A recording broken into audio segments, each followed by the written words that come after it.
अस्सलाम वालेकुम। PM hospital Islamabad unit 2 के लाइव सेशन मेडिकल टॉकीज में खुश आमदीद। और आज हमारे साथ हैं प्रोफेसर ब्रिगेडियर अजमत हयात साहब, जो कि कंसल्टेंट कार्डियक इलेक्ट्रोफिजियोलॉजिस्ट हैं और हमारे पास यहाँ पीएफ हॉस्पिटल इस्लामाबाद यूनिट 2 में as a head of department है ईपी के।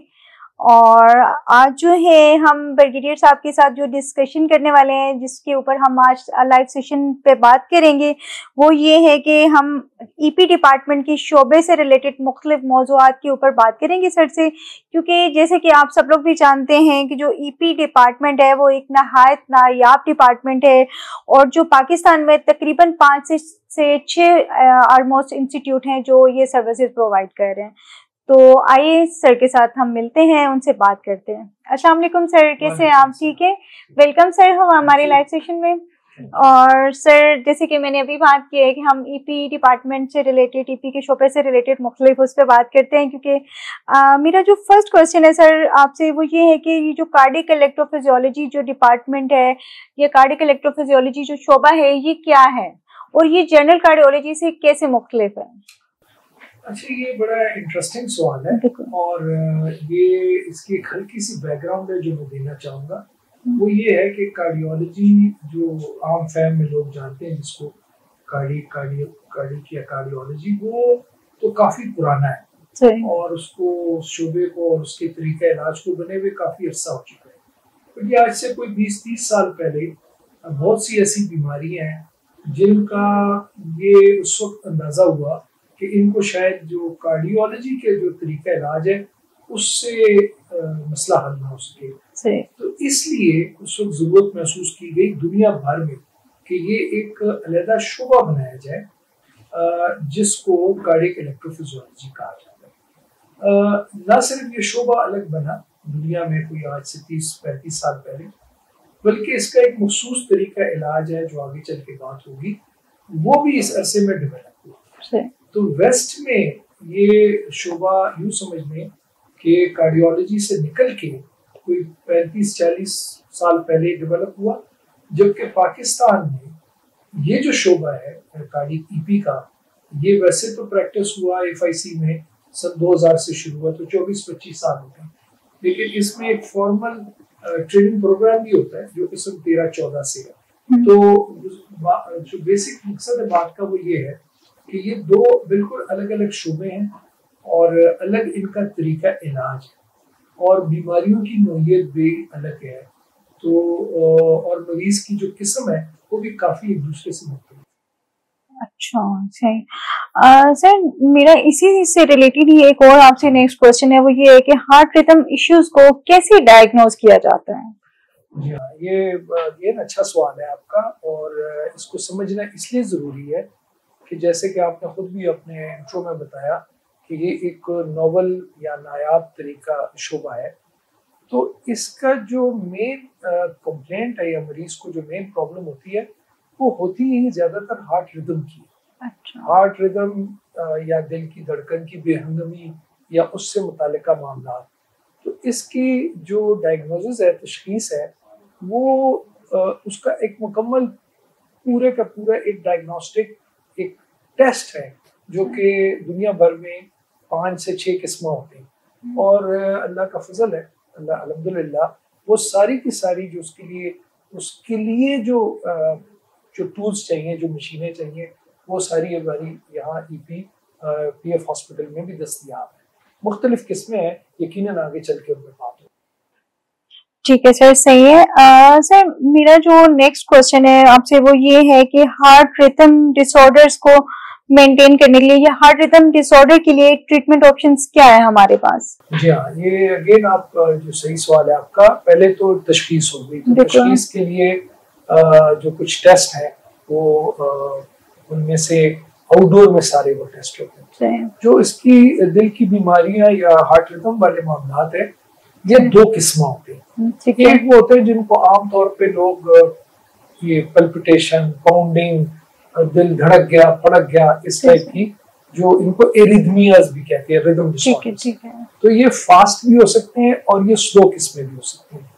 तो जनरली जो फास्ट रिदम के डिसऑर्डर्स होते हैं या टैकीकार्डियाज, एरिथमियास कहलाते, उनका एक मखसूस इलाज है जो कि ईपी प्रोसीजर कहलाता है, जिससे उस हार्ट के अंदर धड़कन के निज़ाम को हम लेजर थेरेपी के जरिए क्योर कर देते हैं। एंड रिमेंबर, ये दोनों किस्म ट्रीटमेंट क्योर है। और जब स्लो हार्ट रेट हो या एरिथमिया, स्लो हार्ट बीट वाले मामला हो, तो उनके लिए फिर कुछ डिवाइसेस इम्प्लांट किए जाते हैं जिनको कार्डियक डिवाइसेस कहते हैं, और वो डिवाइसेस भी अल्हम्दुलिल्लाह मामले का क्योर होते हैं।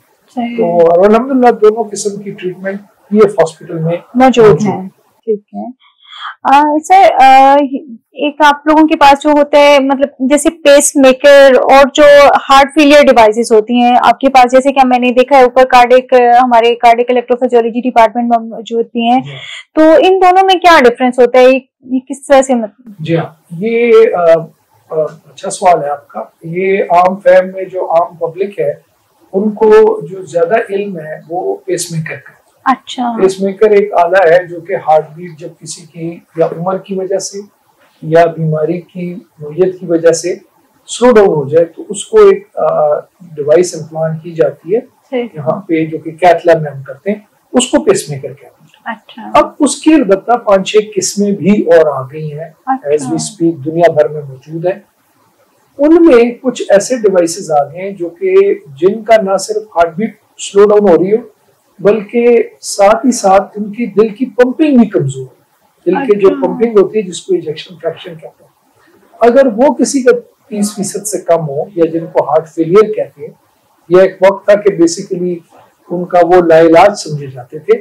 अब अल्हम्दुलिल्लाह कुछ जमाने से ऐसी डिवाइसेस आ गई हैं कि अगर उनको इम्प्लांट किया जाए सक्सेसफुली तो हार्ट फेलियर रिवर्स हो जाता है और जो मसला है उसका बिल्कुल क्योर हो जाता है। तो अगेन दोनों किस्म की ट्रीटमेंट फॉर्म अल्हम्दुलिल्लाह यहाँ पे भी पीएफ हॉस्पिटल में दस्तयाब है। ठीक है सर, एक और टेस्ट होता है, हेड अपटेक टेस्ट होता है, जो कार्डियक इलेक्ट्रोफिजियोलॉजी में मोस्टली किया जाता है इस डिपार्टमेंट में, तो ये किन लोगों के लिए किया जाता है? हाँ, अच्छा, ये ना बड़ा मखसूस किस्म का टेस्ट है जो अगेन मेरा तो उसके साथ तजुर्बा बहुत पुराना है। वो मैं इवन जब earlier part of my training में सेंट थॉमस हॉस्पिटल लंदन में था, तो उस जमाने से 2000 एंड सो ऑन के मेरा इत्तेफाक है। फिर AFIC में भी उसके साथ बहुत पुराना मेरा ताल्लुक है इस टेस्ट के साथ। तो ये टेस्ट बड़ा मुनफरिद टेस्ट है और इसका ये आउटडोर में होता है, और इसका मकसद ये होता है कि जो बड़ी कॉमन प्रॉब्लम है, बड़ी कॉमन कंप्लेंट है, लोगों का गिर पड़ जाना। अचानक गिरे पड़े, चक्कर आ गए, चकरा गए, गिर गए, आंखों के आगे अंधेरा आ गया, बेहोशी छा गई। तो मेजॉरिटी ये कंप्लेंट होती है। ये यंग लोगों में भी हो सकती है और बुजुर्गों में भी हो सकती है। हाँ बिल्कुल, मैं नेक्स्ट यही पूछना चाह रही थी कि किस एज के लोगों में ज्यादा है। एग्जैक्टली, ये एक्सट्रीम ऑफ एजेस में, यंग एजेस में भी और बुजुर्गों में भी। इसको तशखीस करने के लिए ये एक टेस्ट है मखसूस किस्म का जिसको टेल टेस्ट कहते हैं। इसमें एक टेबल नुमा मशीन होती है जिसमें एक इंसान को जिसकी प्रॉब्लम होती है उसको स्ट्रैप अप करके खड़ा किया जाता है, और फिर हाफ एन आवर के टेस्ट के बाद उसकी कुछ रिजल्ट की बुनियाद पे फिर उसका इलाज तजवीज होता है। और वो ऐसा इलाज है, उसको ऑर्थोस्टैटिक ट्रेनिंग कहते हैं, लेकिन वो रिजल्ट की बुनियाद पे होता है। जिसके बाद अल्लाह के हुक्म से ये जो कंप्लेंट्स है, ये आंखों के आगे अंधेरा आना, चक्कर आना, गिर पड़ जाना, दिल डूब जाना, घबराहट हो जाना, ये कंप्लेंट्स खत्म हो जाए। अच्छा सर, मेरा जो नेक्स्ट क्वेश्चन है वो ये है कि जैसे कि मैं ये आपसे मैंने ये टेस्ट से रिलेटेड पूछा है, इसके अलावा और हमारे पास पीएफ हॉस्पिटल में कार्डियक इलेक्ट्रोफिजियोलॉजी डिपार्टमेंट में आउटडोर जो फैसिलिटीज हैं वो क्या है?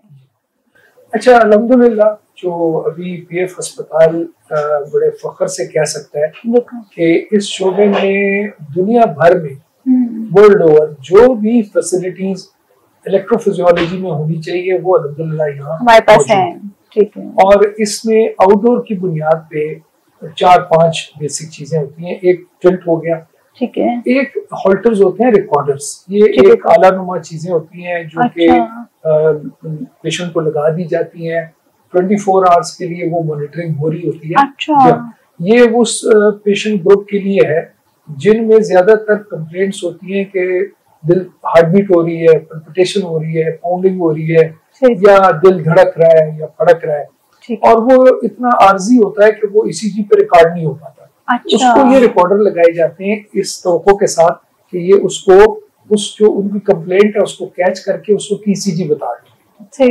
इसी तरह फिर हमारे पास आउटडोर में एक मखसूस किस्म की ईसीजी होती है, उसको सिग्नल एवरेज ईसीजी कहते हैं। अच्छा। ये बड़ा नायाब सा टेस्ट है, अल्हम्दुलिल्लाह मौजूद है, जो बता सकता है कि एक इंसान को जिसको रिदमियाज हो रहे हो, रिदम डिसऑर्डर्स, उसको पहले से पॉइंट आउट कर सकता है कि इसमें इस इंसान में ये प्रोपेंसिटी है कि सही। और लास्टली आउटडोर में जो प्रोग्रामर्स हमारे पास होते हैं, डिवाइसेस है, प्रोग्रामर्स कहलाते हैं। ठीक है। ये वो आले होते हैं कि जो हमने डिवाइसेस इम्प्लांट किए होते हैं, जिनका आप पहले जिक्र कर रहे थे, पेसमेकर्स, आईसीडीज, ठीक है, हार्ट फेलियर डिवाइसेस, उनका जब फॉलो अप होता है क्लिनिक में, तो हमारे पास आते हैं, क्लिनिक में दिखाने आते हैं, तो इन प्रोग्रामर्स के जरिए उसकी इलेक्ट्रॉनिक टेस्टिंग होती है। अच्छा। तो ये है पूरी रेंज ऑफ ईपी जो फैसिलिटीज हैं। ये सिर्फ आउटडोर की हैं। नेचुरली नेक्स्ट टाइम अगर कभी ज़ाहिर है आप बात करेंगे तो जो कैथ लैब के बेस्ड प्रोसीजर्स हैं जिसमें हम उनका क्यूरेटिव इलाज करते हैं, उस पे कभी दोबारा बात इंशाल्लाह। बिल्कुल सर, नेक्स्ट हम करेंगे। Sir thank you so much, आपने बड़ा अच्छा बताया और होप सो कि हमारे पास इन सबको सुनने के बाद पता चल रहा है कि हमारे पास पीएफ हॉस्पिटल में जो कार्डियक इलेक्ट्रोफिजियोलॉजी डिपार्टमेंट है, हमारे पास पूरी एक फुल फैसिलिटीज अवेलेबल है यहाँ पे। तो मैं ऐड कर दूं, अल्हम्दुलिल्लाह अभी बहुत जल्दी हमारा जो ट्रेनिंग प्रोग्राम है उसको भी हम होपफुली रिकॉग्नाइज हो जाएगा इंशाल्लाह। एक बहुत बड़ा अच्छा इदारा है FPGMI, उसके थ्रू हम इंशाल्लाह इनको जो डॉक्टर्स की ईपी की ट्रेनिंग है वो भी स्टार्ट कर रहे हैं। ठीक है सर, थैंक यू। जैसे बहुत अच्छा आपने बताया, और सर ये है कि मैं चाहूंगी कि एंड ऑफ दिस सेशन आप जनरल ऑडियंस के लिए एज अ कार्डियक इलेक्ट्रोफिजियोलॉजिस्ट जो है कुछ मैसेज देना चाहें तो प्लीज।